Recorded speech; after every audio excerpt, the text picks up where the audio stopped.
오늘 말씀 중심에서 신랑이 없는 결혼식, 이런 제목으로 하나님 말씀 전하겠습니다. 제목이 좀 요상하죠?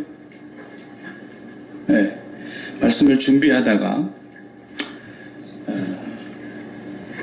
솔로몬 왕이 쓴 세 책을 제가 세 책을 다 이렇게 다시 한번 보면서, 잠언도 우리가 이번 주에 읽었죠? 네, 잠언을 다 읽었고, 전도서도 제가 이렇게 쭉 읽으면서 아가서까지 이렇게 살피는 가운데 세 권을 솔로몬이 썼어요.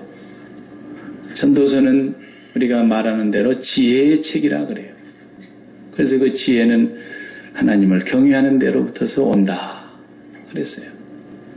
그래서 솔로몬이 20대의 약관의 나이에 임금이 돼서 나라를 다스리기에 참 어린 나이인데 하나님 앞에 산당에 올라가서 1000번 제사를 드리고 그 밤에 잠을 자는 자리에 주님이 나타나셨습니다.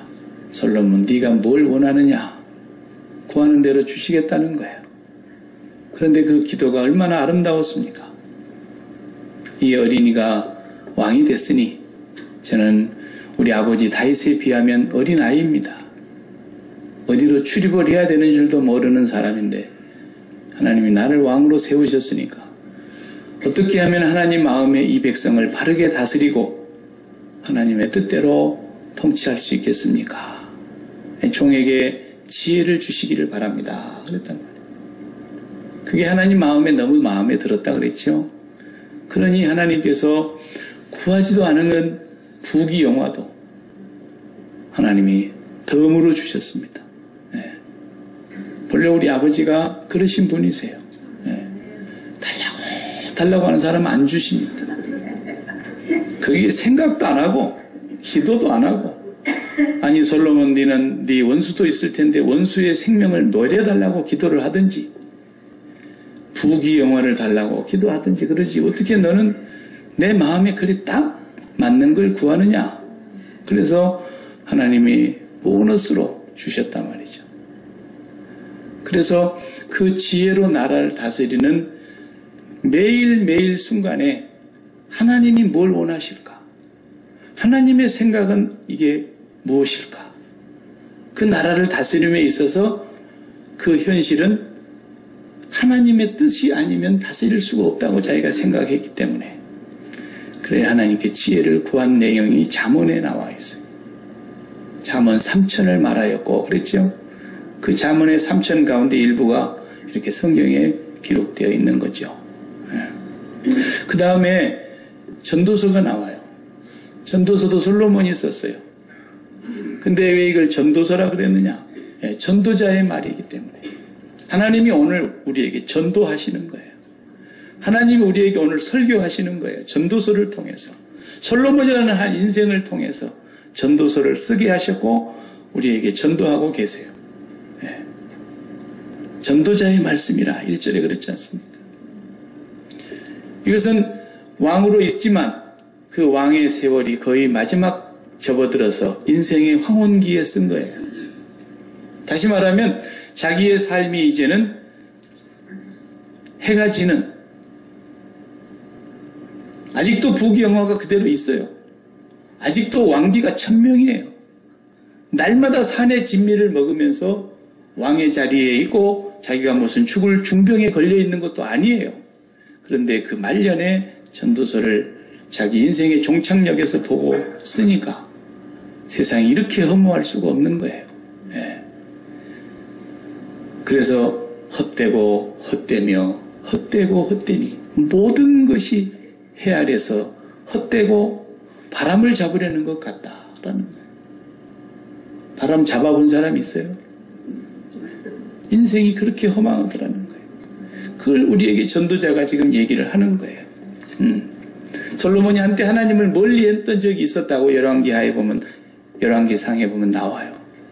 멀리 했어요. 하나님을 등졌어요. 하나님 주신 것을 먹다 보니까 주신 분을 잊어버렸어요.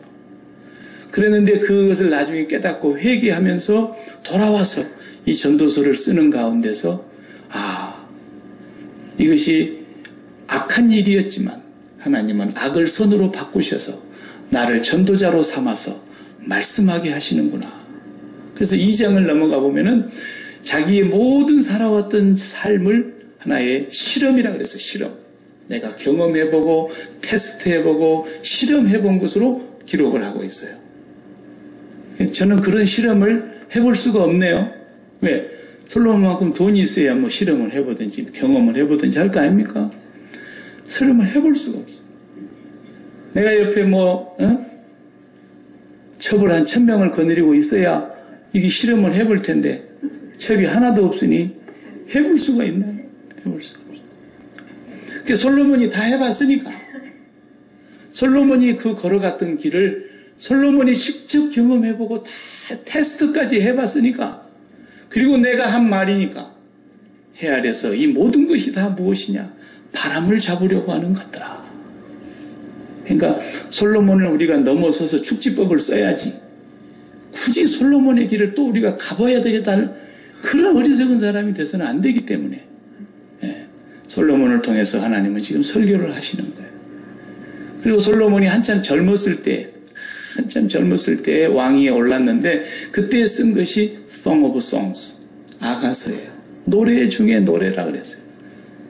최고의 노래예요. 이것은 내용이 뭐냐면 수요일 밤에 제가 할 텐데 하나님과 썸 타는 거예요. 요즘 젊은 애들 말로 썸 탄다는 말을 하죠. 요즘 애들이 사랑이 싹트기 시작했다는 거예요. 두 사람이 처음에는 짝사랑을 했는데 상사병 날라 그랬는데 이제는 썸을 타가지고 상대방의 마음을 알게 됐어요. 그래서 사랑이 시작됐어요. 그리고 매일매일이 가슴이 설레는 거예요. 그리고 하나님과 연애를 하는 거예요. 연애에 푹 빠져있는 그 남녀의 사랑의 얘기가 아가서에 기록되어 있잖아요. 이걸 통해서 하나님의 백성들이 신랑 대신 예수님을 통해서 하나님과 썸 타는 것을 가르쳐주는 내용이 아가서예요. 수요일 밤에 제가 그걸 하겠지만 오늘은 전도서를 통해서 말씀을 하려고 하는 하나님의 메시지. 해 아래의 모든 것이 헛되다. 이 헛되다라는 단어가 헤벨이라는 원어를 썼는데 이것은 무가치하다, 없다, 외롭다, 쓸쓸하다, 고독하다 이런 뜻이 다 담겨져 있는 단어예요. 그러니까 해 아래에 살아보니까 쓸쓸하고 고독하고 헛되고 무가치하고 덧없고 이렇다는 얘기입니다. 야고보서의 표현이 이런 표현이 있죠. 야고보서 4장 14절에 보면 너희 인생이 무엇이뇨? 너희는 잠깐 보이다가 없어지는 안개니라 그랬어요. 그렇잖아요. 안개가 잠깐 자욱하게 끼었다가 해가 뜸과 동시에 바람 불면서 싹 사라지는 거예요. 우리 인생이 그런 거라는 거예요. 풀잎에 잇을 맺혔다가 해 뜨면 싹 말라지는 것처럼 활짝 며칠간 피었다가 다시 시들어지는 꽃과 같이 우리 인생을 성경은 그렇게 표현하고 있어요. 그것을 헤벨, 없는 것이다, 헛된 것이다, 무가치한 것이다 이렇게 말하고 있습니다. 이 말이 무슨 말인지 솔로몬은 철학자가 되어가지고 하는 말이 아닙니다. 앞에서 말한 대로 진짜 살아봤어요. 그만큼 돈 많은 사람이 없잖아요. 돈을 물 쓰듯이 써봤어요.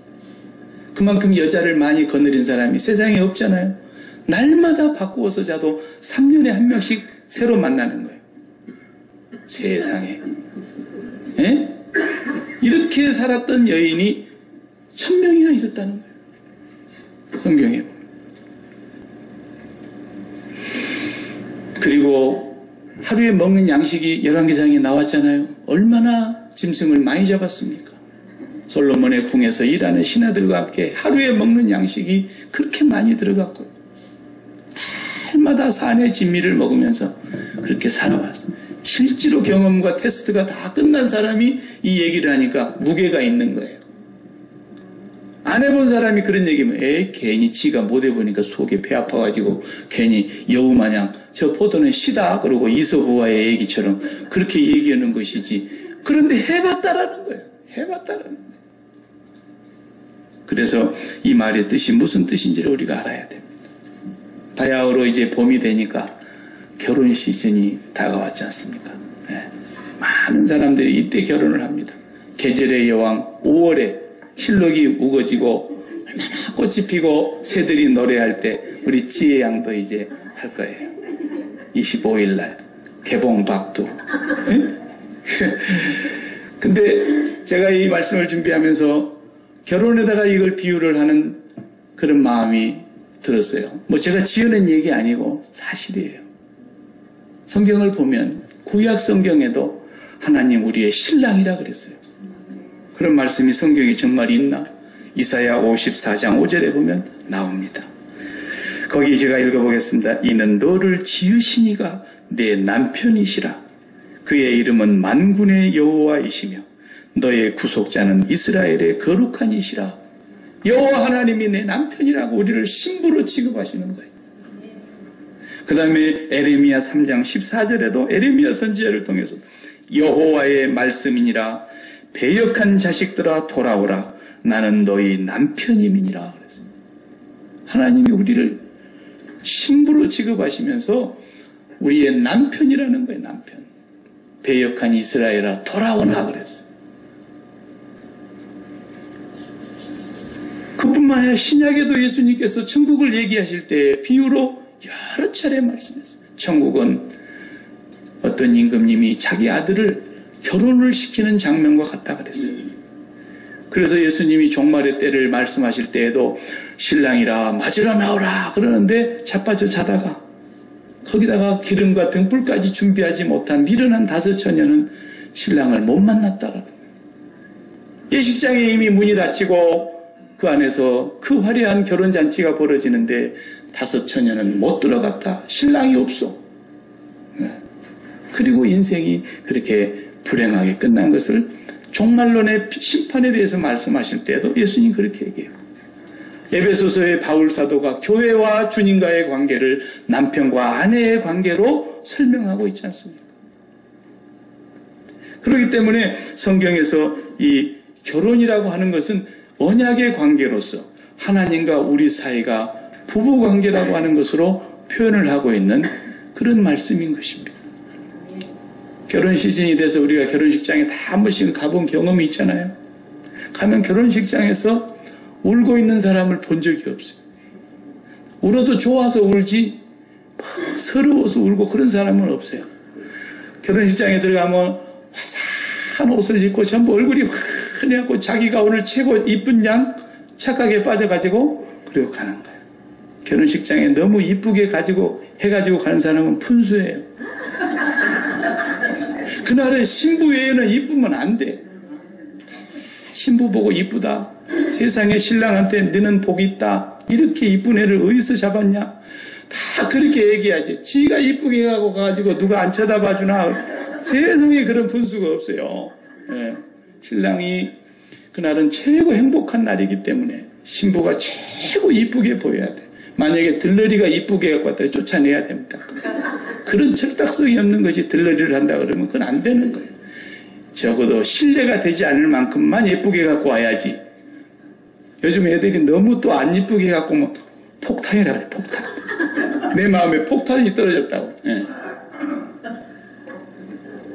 근데 그 화려한 예식장 쌍들레가 쫙 찬란하게 불빛이 위에서 비추고 정말 그 아름다운 레드 카펫이 깔려있고 그리고 양가 부모님과 친지와 동료와 이웃들과 수많은 사람들의 축복 속에서 그 화려한 예식장을 생각해 보세요. 그날이 있기까지 얼마나 또 양가에서 준비를 많이 합니까? 그리고 끝나고 난 뒤에 화려한 세레모니가 많은 숨겨진 이벤트가 그리고 맛있는 음식을 먹으면서 얼마나 재밌게 합니까? 근데 30분쯤 식전됐는데 신랑이 안 나타나. 아니 나와가지고 지금 신부 하객들 인사하고 이렇게 신부는 나와서 그렇게 설칠 수는 없잖아요. 그러면은 신랑 신부 하객들 다 신랑이 와서 맞이하고 인사하고 해야 되는데 30분이 남았는데 안 나타난대.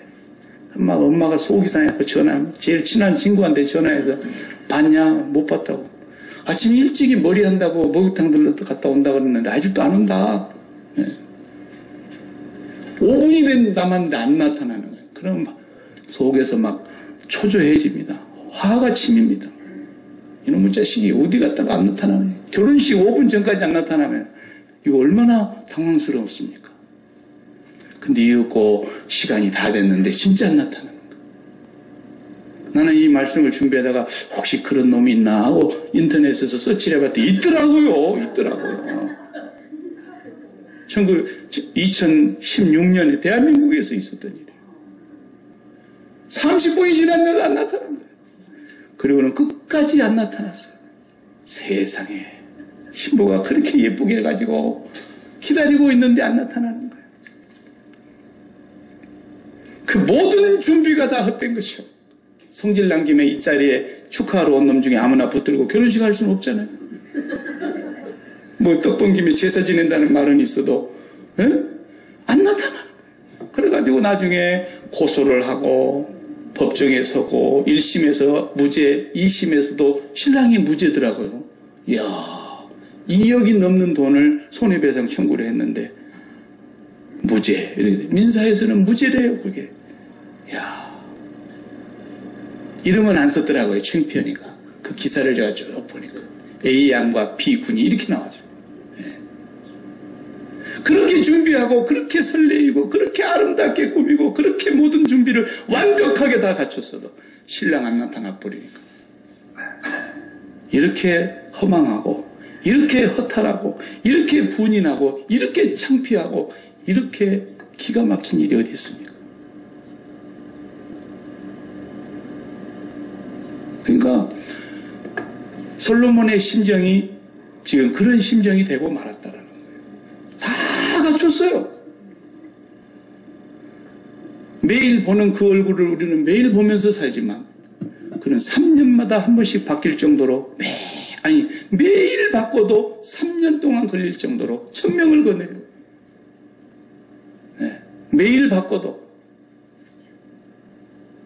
그리고 그렇게 잘 먹고 잘 살았는데 자기의 삶이 이 12장까지 쭉 읽어보면은요 그 구구절절이 기가 막혀요. 차라리 낙태된 아이가 더 낫겠다 이렇게 고백한 본문도 있고요. 차라리 태어나지 않은 사람이 더 복이 있겠다 이렇게 말을 하고 얼마나 허망하고 인생이 더덥고 헛되니까.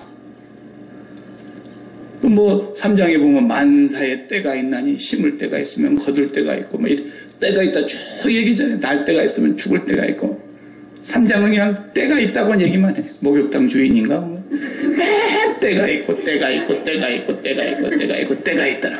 그게 무슨 얘기냐면 여러분 모든 건 때가 있는 거예요. 가령 우리 스포츠 좋아하는데 뭐 우리 선수들이 앞으로 이제 골프로 나갈 텐데 골프도 마찬가지예요. 전반전에서 밀려가지고 그냥 보기를 몇 번 했는데 후반전에서 그냥 막 이글도 터지고 계속 버디 먹고 막 그러는데 부지런히 따라갔는데도 전반전에 너무 잘못해가지고 후반전에 용을 써도 이미 18홀이 딱 오고 나니까 안 되는 거야.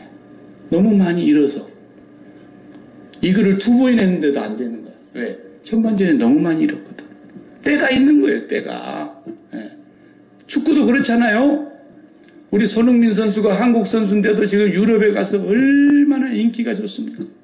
토트넘이 이번에 새로운 자기들 홈구장을 만들었는데 처음으로 그렇게 비싼 돈을 들여서 그렇게 화려한 홈구장을 만들었는데 첫 번째 거기서 열리는 게임에 누가 먼저 골 넣나? 손흥민이 넣었다고요. 이야, 그러니 인기가 뭐 하늘을 찌솟는 거예요. 그런데 결승전이 돼가지고 지금 2대1로 지고 있는데 이거 이겨야만 1등이 되는 건데 결승전에 2대1로 지고 있다 이거야. 근데 후반전 5분 남겨놓고 손흥민이가 골을 넣어갖고 동점을 만들었으니 막 사람들이 그거 보세요. 얼이 빠져버립니다. 그 관중들 보면 정신이 다 나가버립니다. 그래도 비교가지고는 안 되잖아요. 근데 다 끝나고 나면은 그동안에 소실된 시간 모아가지고 언저리 타임이라고 그래갖고 루즈 타임 5분 주고 뭐 3분 주고 이런 거 있잖아요. 3분 줬는데 손흥민이가 가서 거기서 뒤집어서 역전골을 넣어봐요. 그 골은 평소에 5골 넣는 것보다 위대한 거예요. 때가 있는 거예요, 때가. 아무나 때가 있는 것이 아닙니다. 그냥 홈런 쳐서 뭐 혼자 홈런 쳤다 해도 그 홈런 1점입니다. 그러나 9회 말에 3점 지고 있는데 말로 홈런 쳤다. 때가 있는 거예요. 다른 때 말로 홈런 10개를 쳐도 소용이 없을 수도 있어요. 그런데 그 9회 말 정말 7대4로 지고 있는데 말로 홈런을 쳐가지고 8대7로 뒤집으면요. 만사는 때가 있는 거예요. 인생이 그때를 놓치면 끝나더라는 거예요. 보라 지금은 은혜 받을 만한 때요. 보라 지금은 구원의 날이로다. 하나님 앞에서 때가 있는 거예요. 나는 늙음하게 이제 돈 좀 벌어놓고 여유 좀 있다면 그때 자식들 다 결혼시킨 뒤에 잘 믿어야지. 하나님이 그렇게 IQ가 나쁜 줄 아세요? 공제 앞에서 문자를 쓰고 번데기 앞에서 주름을 잡으려고 그러는 거지 그건. 에? 택도 없는 소리예요. 하나님은 그런 사람은 더 기회를 안 줘요. 기회를 안 줘요. 아셔야 돼요. 솔로몬은 그걸 알았다라는 거예요. 정말로 얼마나 그 마음이 허했던지. 저도요, 예전에는 드라마 좋아해가지고 드라마 꽤 많이 봐서 웬만하면 요즘은 저보고 누가 드라마 한 번 써보라고 하면 저도 쓸만해요. 이제 쓰겠어요. 뻔해 얘기가. 네. 두 남녀가 나옵니다. 나머지는 다 들러리야. 두 남녀가 주인공이 나오고. 그런데 이 회장님 집의 외동딸 부자야. 이건 뭐 정략 결혼을 해야 되는 이제 큰 기업들끼리 만나야 되는 거 아닙니까? 그런데 어디서 근본도 모르는 남자를 알아갖고 왔어. 결혼한다는 거야. 죽고 못 사는 거야. 그리고 어떻게 하는 거야? 회장님이 비서시켜가지고 감시합니다. 밖에도 못 나가게 합니다. 집안에 가둬놓고. 그래도 안 되니까 미국으로 꼭 유학 보내잖아요. 유학 보내려고 떼놓으려고. 그래도 안 가겠다는 거예요. 방에다 가다 놓습니다. 좋다 이거예요. 방문 딱 걸어 잠가놓고 곡기를 딱 끊고 누가 이기나 해보자. 몇 날 며칠을 물 한 모금도 안 먹고 죽겠다 그러면 어머니 속이 타들어갑니다. 예, 밖에서 얼르고 두들고 울고 불고 아무래도 문 안 열어준다. 나 여기서 죽겠다. 그럼 어머니가 애걸복걸 해가지고 간신히 데리고 애를 데리고 나갑니다.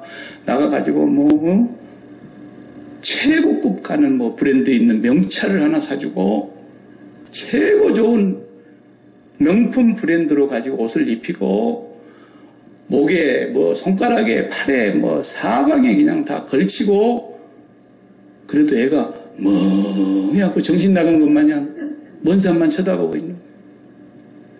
이런 거 없어도 그 이하고 라면만 끓여 먹어도 맛있었는데 그런 거예요. 네. 이런 거 다 필요 없다 이거예요. 걔하고 나하고 그냥 비좁은 버스를 타고 다녀도 둘이 같이만 있으면 좋았었는데 네. 근데 뭐예요? 이별됐다라는 거예요. 단절됐다라는 거예요. 솔로몬의 삶이 그렇게 되면서부터서 이렇게 허망한 것을 알게 된 거예요. 아, 이 모든 게 다 있어도 남편이 없으면 소용이 없는 결혼식처럼 나의 삶이 여호와를 멀리함으로써 이렇게 됐구나. 그러니까 한번 여러분 2장을 안 읽었지만 2장 한번 보실랍니까? 2장을 1절에서 3절까지만 읽어봅시다. 나는 내 마음에 이르기를 자기가 자기 마음에 이르기를 그랬어요. 자, 내가 시험 삼아 테스트한 거예요. 테스트. 너를 즐겁게 하리니 너는 낙을 누리라 하였으나 보라 이것도 헛되도다 그랬어요.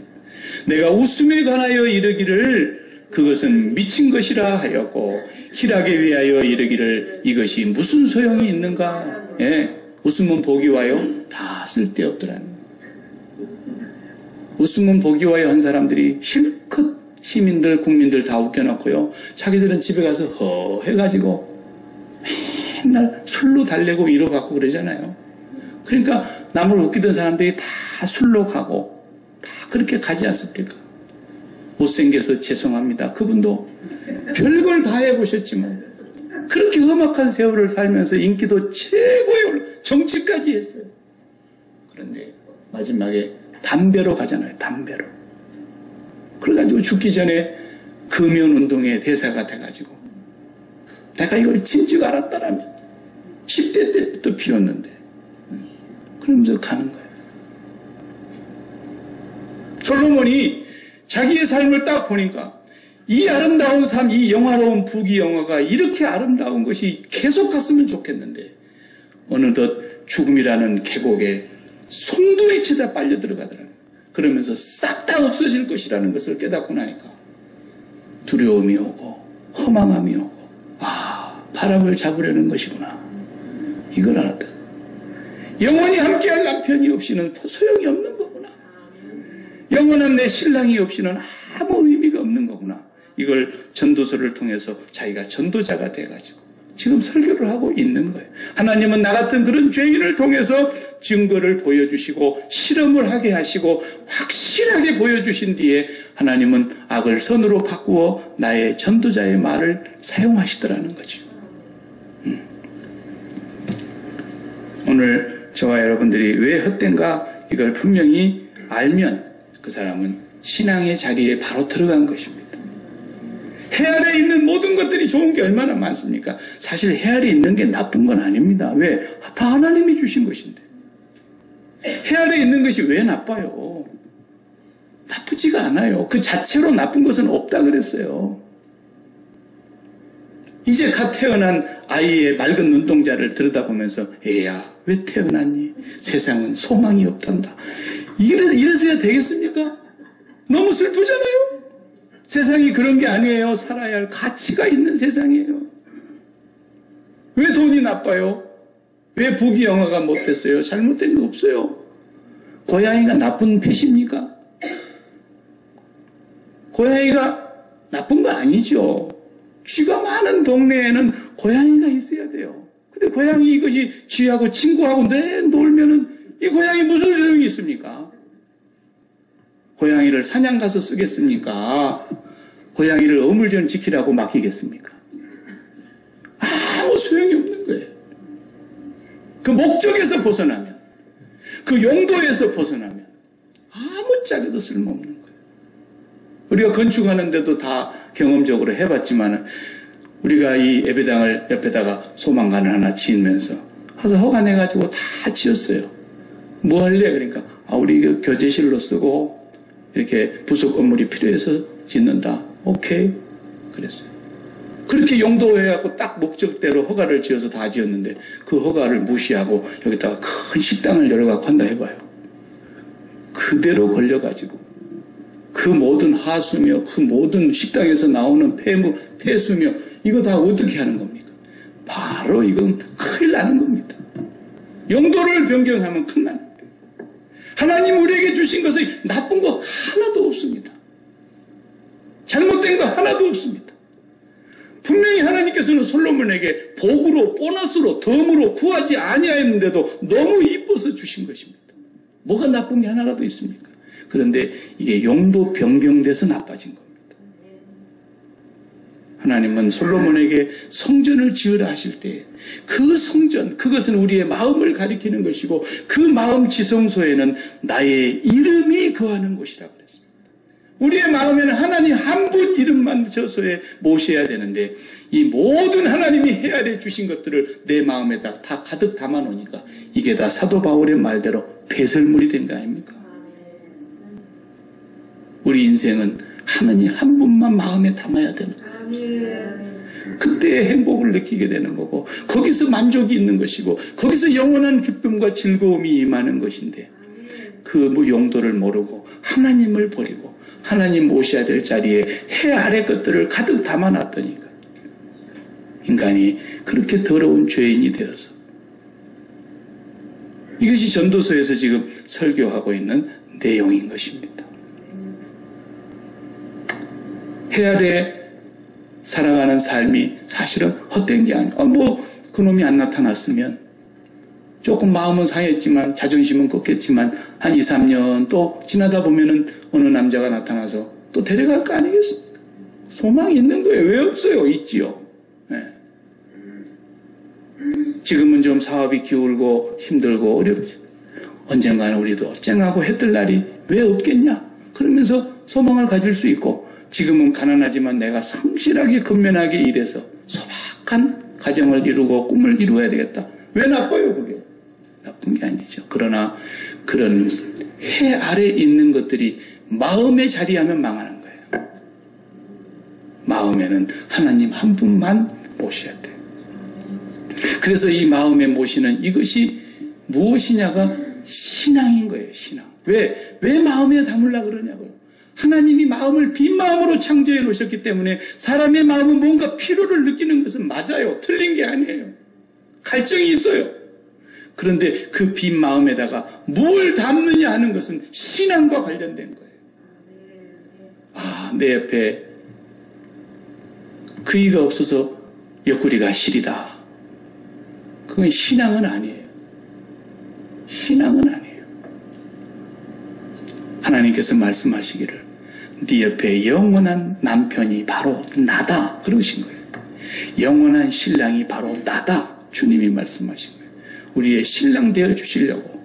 너희들 마음속에 세상의 해 아래에 있는 것들이 채워지지 않아서 마음이 시리고 허하고 싼바람이 싸늘하게 부는 게 아닌 것이다. 그걸 깨닫게 해주시려고 주님이 십자가에서 죽으시면서 나를 먹어봐라. 너는 나를 믿는 자는 그 배에서 생수의 강이 흘러나리라. 주님께서 우리에게 양식이 되어주시려고 죽으신 거예요. 소를 먹고 싶으면 어떻게 해요? 소가 죽어야 돼요. 닭을 먹고 싶으면 닭이 죽어야 돼요. 그게 양식이 되려면 반드시 죽어야 돼요. 죽지 않은 걸 먹었다면 큰일 나는 거예요. 우리의 영원한 양식이 될 수 있는 분은 예수님 한 분뿐이에요. 나를 위해 죽어주신 그분. 그분이 죽음으로써 너희가 나를 먹어야 살리라. 나는 참 생명의 떡이다. 나는 참 음료다. 진정한 푸드는 나다. 라고 주님이 말씀하시면서 죽어주신 거예요. 그래서 우리 마음속에 다른 걸 담아서는 안 돼. 다른 건 양식이 될 수 없다는 걸 솔로몬이 얘기하고 있고, 내가 실험해봤으니까 나와 같은 길을 다시 걷지 말라고 솔로몬은 설교하고 있는 거예요. 그래서 12장을 오늘 다 못 봅니다. 이 긴 장을 다 못 보지만 12장 마지막 장이 설교의 결론입니다. 12장을 다 같이 보시겠습니다. 12장을 보시면 너는 청년의 때에 너의 창조주를 기억하라. 곧 곤고한 날이 이르기 전에 나는 아무 낙이 없다고 할 해들이 가깝기 전에 해와 빛과 달과 별들이 어둡기 전에 비 뒤에 구름이 다시 일어나기 전에 그리하라 그랬어요. 그러면서 3절부터서 쭉 밑에까지 3절부터 7절까지는 인생이 마지막 황혼기를 맞이한 삶을 얘기하고 있잖아요. 3절부터서 힘 있는 자들이 구부러질 것이며 허리가 굽어지죠. 맷돌질하는 자들이 이가 다 흔들리죠. 창들로 내다보는 자가 눈이 침침해지죠. 다 설명하고 있는 거예요. 그러면서 그런 날이 오기 전에 나중에는 5절에 보면 높은 곳은 두려워할 것이며, 그렇습니다. 연세 많으신 분들 높은 데 올라가면 안 돼요. 예. 길에서는 놀랄 것이며 살구나무가 꽃이 피면 머리가 허해지 백발이 성성해지고 메뚜기도 짐이 되고 정욕도 다 그친다는 것입니다. 이제 사람이 자기의 영원한 집으로 돌아가고 조문객들이 거리로 왕래하게 될 것이다. 쭉 말씀하죠. 자기 인생의 마지막을 이렇게 표현하고 있는 거예요. 시적으로. 예. 그러니까 우리가 그런 말이 있잖아요. 이제 인생 60대 보니까 많이 배운구나, 못 배운구나, 다 거기서 그거고, 인생 70대 보니까 잘난이나 못난 사람이나 다 거기서 거기더라고요. 인생 90대 보니까 집에 누워있는 사람이나 공동묘지에 누워있는 사람, 그게 그거더라고요. 아무것도 아니더라고요. 죽음이라는 계곡이 싹 다 몰아가는 순간에 나에게 남는 건 아무것도 없더라는 거예요. 영원히 남는 것은 영원히 살아계시며 스스로 계신 그분뿐이더라는 거예요. 그분이 나의 남편이시고 나의 신랑인데, 그래도 이 말이 뭔 말인지를 못 알아듣는 사람들은 아버지의 영이 그 속에 없기 때문인 거예요. 그래서 발악을 하고 있는 거예요. 어떻게? 내 나이가 어땠어? 이러고 발악을 하고 있는 거예요. 부를 때는 뭐 조금 위로가 되려나 모르겠지만 지나놓고 보면은 더 쓸쓸해. 솔로몬은 마지막에 읽어봅시다. 이제 마지막 뭐라 그랬습니까? 9절부터서 전도자가 지혜자이어서 여전히 백성에게 지식을 가르쳤고 또 깊이 생각하고 연구하여 잠언을 많이 지었으며 전도자는 힘써 아름다운 말들을 구하였나니 진리의 말씀들을 정직하게 기록하였느니라. 지혜자의 말씀들은 찌르는 채찍들 같고 회중의 스승들의 말씀들은 잘 박힌 못 같으니 다 한 목자가 주신 바니라. 내 아들아, 또 이것들로부터 경계를 받으라. 많은 책을 짓는 것은 끝이 없고 많이 공부하는 것은 몸을 피곤하게 하느니라. 일의 결국을 다 들었으니 하나님을 경외하고 그의 명령들을 지킬지어다. 이것이 모든 사람의 본분이니라. 하나님은 모든 행위와 모든 은밀한 일을 선악간에 심판하시리라. 아멘. 기도하겠습니다. 하나님 감사합니다. 옛날에 고궁들을 다녀보면 화려하기 그지없고 가장 좋은 재료들을 써서 금으로 단장한 궁궐 같은 집들도 그 당시야 수많은 사람들이 오고 가며 왕래하였겠지만 지금 그들이 어디에 있습니까?